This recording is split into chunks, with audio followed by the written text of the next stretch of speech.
আতঙ্ক ছড়ানোর পিছনে মূল কারণ হলো মানুষের মনোযোগ অন্যদিকে কিন্তু আপনার ডাইভার্ট করা। আপনি ইতিমধ্যেই জানেন গত ৪-৫ দিনে কিন্তু অনেক বাংলাদেশী অনেক বড় ধরনের অনেক কিছুই কিন্তু ঘটতেছে। এই ঘটনাগুলির পিছনে কিন্তু মানুষ কিন্তু এই জিনিসটি বিশেষ করে আপনার এখন কিন্তু অনেকেই কিন্তু আগে সোচ্চার ছিল না। সবাই কিন্তু চুপ ছিল। এখন মনে করেন যারা আছে আপনার সাংবাদিক বলেন, কিছু সাংবাদিক মোটামুটি ওরা খুব বোল্ডলি কিন্তু এটার প্রতিবাদ করতেছে। এখন যেজন আপনার একজনের নাম বলি আপনাকে, যে ওই ওদের সমর্থক ছিল ডাক্তার জাহিদুর রহমান। তারও আমি আজকে ওর ভিডিও সাধারণত আমি শুনি না, কিন্তু আজকে ওর ভিডিওগুলি শুনলাম। শোনার পরে আমি এই জিনিসগুলি মূল্যায়ন করলাম। তারপরে ডক্টর দেবপ্রিয় ভট্টাচার্য কিন্তু আজকে বলছে, স্পষ্ট ভাষায় বলছে যে সরকারকে এক্সিট পয়েন্ট খোঁজার জন্য কিন্তু তাকে খোঁজার চেষ্টা করা উচিত বর্তমান সময়ে। এরপর মুরাদনগরের যে ঘটনা আপনাকে কালকে বলছিলাম, যে মুরাদনগরের ঘটনা কিন্তু আপনার এই যে বাংলা ভিশনে কিন্তু এটা কিন্তু মানে আপনার প্রায় ৩০ মিনিটের এটা কিন্তু আমি পুরোটাই দেখছি।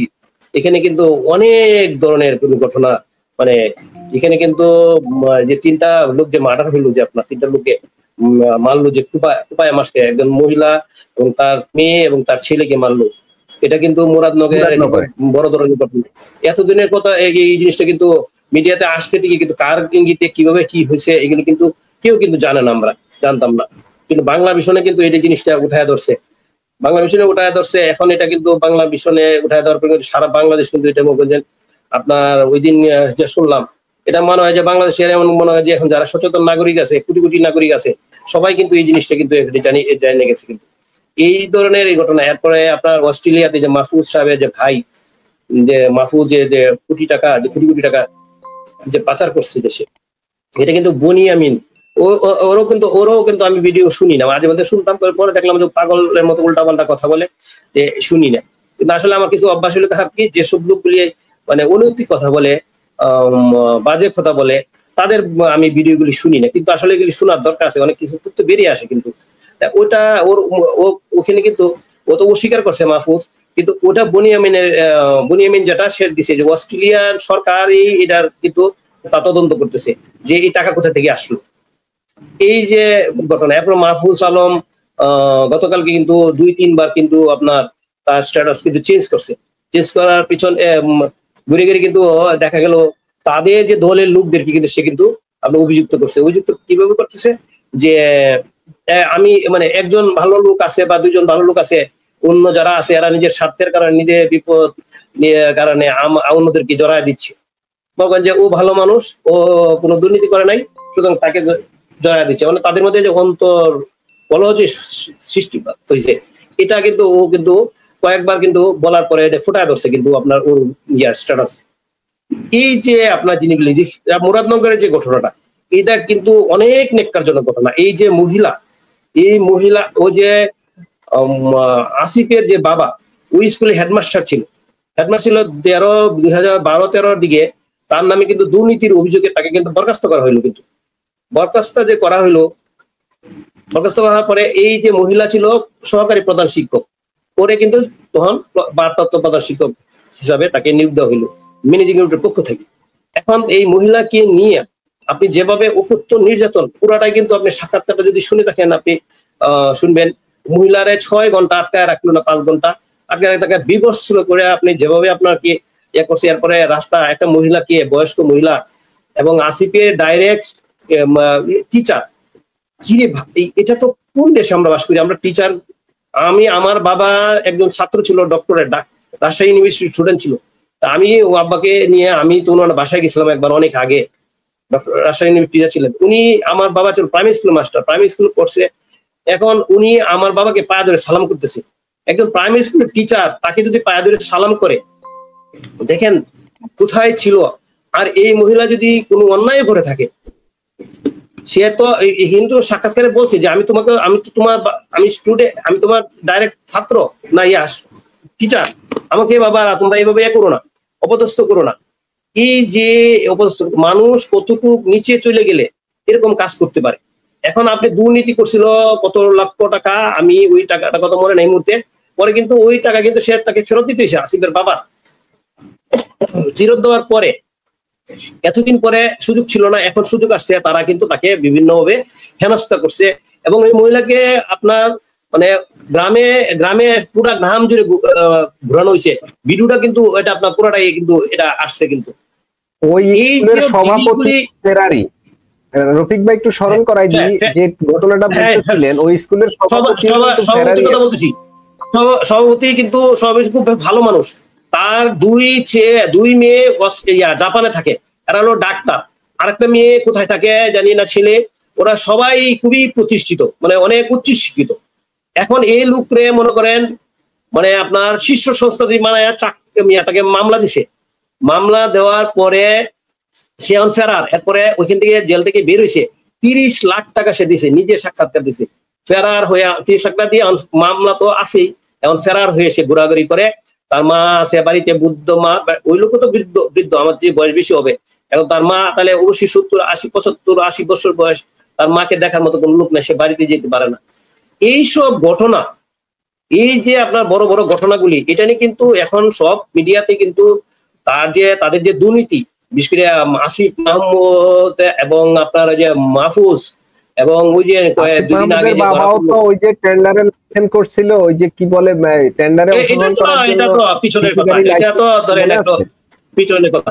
কিন্তু এখন বর্তমানে যে দুর্নীতির যে চিত্র, ওই যে গত 4-5 দিন আগে যে ছেলেটা ধরলো, ওই ছেলেটার বাসা থেকে কিন্তু 2,25,00,000 টাকার চেক, তো আর একটা 5 কোটি টাকার চেক পাওয়া গেছে, এক ব্যবসায়ী দিছে 5 কোটি টাকার চেক, আর একটা চেক পাওয়া গেছে। এটাও আমি আজকে খবরে আসতে দেখলাম। এইসব দুর্নীতি।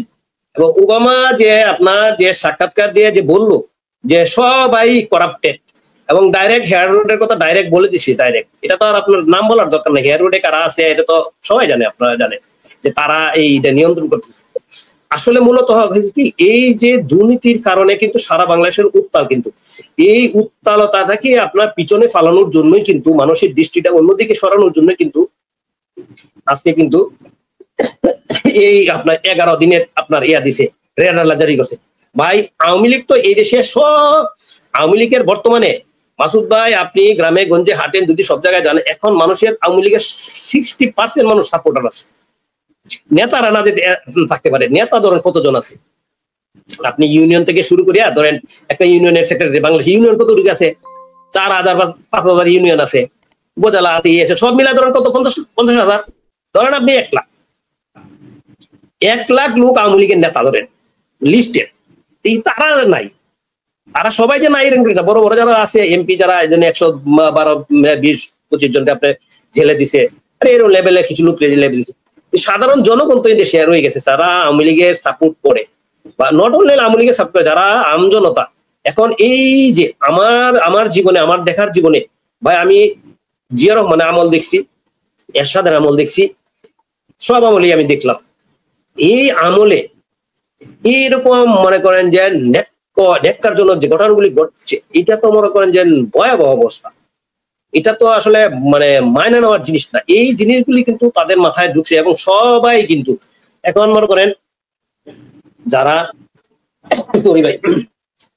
মনে করেন এই যে আপনার যারা মোটামুটি যেহেতু আপনার টক শো, তো আর টিভি টক শো কেউ কিন্তু শুনে না, টিভি টক শোতে কিন্তু এখন মনে করেন জেনুইন যারা লোক আছে এদেরকে নেয় না, তাদেরকে নেয় যারা হলো একই পক্ষে কথা বলে, তাদের টক শোতে নেয়।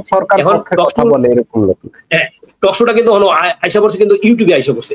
ইউটিউবে আসাতে মনে করেন যে এখন কিন্তু অনেক ভালো ভালো মানুষ যারা কিন্তু ওইটা সোচ্চার, কঠিন ভাবে সোচ্চার, এই জিনিসগুলি কিন্তু তারা বুঝতেছে যে তাদের দিন শেষ হয়ে যাচ্ছে। ওই জন্যই কিন্তু ওই একটা মানুষকে আপনার অন্যদিকে আপনার ডাইভার্ট করার জন্য এই ধরনের একটা চাল খেললো। মানে কোথায় মানুষ তো কোন আওয়ামী লীগের সাধারণ কর্মী কিন্তু, যে আমরা অনেকেই কিন্তু বলে, আপনার নামে বলেন এই সেই জায়গায় সালাউদ্দিন আছে, আমি তার প্রথম দিক দিয়ে শুনতাম ওই লন্ডন থেকে, সেই কি বলে পাগলের মতন এই সেই। আরে ভাই সাধারণ মানুষকে কি তুই উস্কানি দেশ, তুই সাধারণ আওয়ামী লীগের কর্মীকে রাস্তায় নামানোর জন্য এই সেই, এগুলি কি বোকার মতন জিনিস? এগুলি তো না, আওয়ামী লীগের সাপোর্টার তো এদিকে থেকে যাবে না। এদিকে এই দেশের আওয়ামী লীগের সাপোর্টার কোনোদিনই আপনি বেনিশ করতে পারবেন না ভাই, কোনোদিনই পারবেন না। আপনি জীবিত যতদিন আছেন আপনি দেখবেন, আপনি একটা ইলেকশন দেখ না, আপনি একটা যদি আপনার ইনক্লুসিভ নির্বাচন দিক দেন, কত পার্সেন্ট লোক হয়, ওরা কত আমি তো এখন বলছি এই মুহূর্তে আপনার আওয়ামী লীগের যদি ভোট হয় 60% ভোট পাবে, 60%। ওরা সবাই মিললে যদি একজুট হয়তো আওয়ামী লীগের সাথে পারবে না। ওরা তো সবাই একজুট। কিছুদিন আগে গোপালগঞ্জের ঘটনার পরে দেখছিনি বিএনপি, জামাত, এনসিপি, ইসলামিক দল সবাই এক হয়ে গেছে আওয়ামী লীগের বিরুদ্ধে। আওয়ামী লীগ এমন কি করে হালছে যে আপনারা এই দেশে আওয়ামী লীগ আর থাকতে পারেন? আরে ভাই, আওয়ামী লীগের জনগণ যারা সাধারণ জনগণ এরা কি আপনাকে বাদ দিতে পারবেন? কোনোদিনই পারবেন না, যতই আপনি চেষ্টা করেন না কেন। ওনারা নাকি আপনি নতুন বন্দোবস্ত, এটা নতুন বন্দোবস্ত। পুলা পান তার বাপ হলো রিক্সা চালায়, তো শিয়ান বাড়িতে বিল্ডিং করে, তার কাছে 5 কোটি টাকা 2.5 কোটি টাকা এইগুলির চেক আর নগদ টাকা তো আছেই। আপনি যে উপদেষ্টা আসিফ বন্ধু সজীব ভুইয়ার ঘটনা, আর বাবা অবস্থা, চোখ কপালের মতো কপালে ওঠার মতো অবস্থা যেসব খবর আমরা পাচ্ছি এখন। এটা তো মনে করেন যে দুর্নীতি সারা জীবনই ছিল, সারাদিন হবে। শুনেন বড় শুনেন, চুরের মার বলা গলা একটা কথা কিন্তু সবাই বলে, কিন্তু আপনি দেখবেন যারা এখন বড় বড় কথা বলে অনেকেই আছে, তাদের দেখলো বাপদাদার ব্যাকগ্রাউন্ড দেখলেন যে তাদের বাপদাদার ব্যাকগ্রাউন্ড হলো দুর্নীতিবাজ। আমি একটা কথা আমি বলি যে এই যে আপনি আরো একদিন বলছিলাম যে আমাদের ব্যারিস্টার পার্থ বাবা দুর্নীতির কারণে সারাদিন বছর জেল হয়েছিল। আপনি এটা তথ্য নেন, আমি জানি, এটা আমার স্পষ্ট মনে আছে। সে তো হলো গলাবাজি করে। আপনি নূরের কথাই বলেন, আপনি নূরে সে ভাঙ্গা টিনের ঘর, ভাঙ্গা ঘর, আজকে সে যে ধরনের ড্রেস পরে কোথা থেকে টাকা আসে, যে ধরনের গাড়ি চালা কোথা থেকে আসছে বলেন আপনি? যারা এখন মরগঞ্জে এই যে ছেলেরা আছে, যারা আছে, ওরা যে এই বড় বড় দামি দামি গাড়ি দিয়ে ঘুরে, এত সুন্দর সুন্দর ড্রেস করে ঘুরে, এই যে পার্টির জন্য কোটি কোটি টাকা খরচ করতেছে, কোথা থেকে আসে টাকা? কোথা থেকে আসে? আপনি নতুন বন্দোবস্ত করতে চান? নতুন বন্দোবস্ত বলতে কিছু নাই। নতুন বন্দোবস্ত এটি আছে, বাংলাদেশের স্বাধীনতা যতগুলি জায়গা আছে সবগুলি আঘাত করা, তাদেরকে ধ্বংস করা, তাদের ইয়াগুলি ধ্বংস করা, স্বাধীনতার যেগুলি ইয়া আছে সেগুলিকে ধ্বংস করা হলো আপনার, এটাই হলো তাদের নতুন বন্দোবস্ত। এটা কোনোদিনই বাংলাদেশের জনগণ মানে নেবে না, এটা কোনোদিনই পারবে না। ওরা বুকার স্বর্গে বাস করতেছে, সময় হইলে সবকিছু বুঝবে, সময় হইলে সবকিছু হবে। এরকম ফ্রিডম পার্টি হয়েছিল, বুঝতে পারছেন? স্পষ্ট মনে আছে, এরশাদ ফ্রিডম পার্টির এত বেশি সহযোগিতা দিছে, সংসদের বিরোধী নেতা মারাইছে। কোথায় গেল ফ্রিডম পার্টি? কোথায়?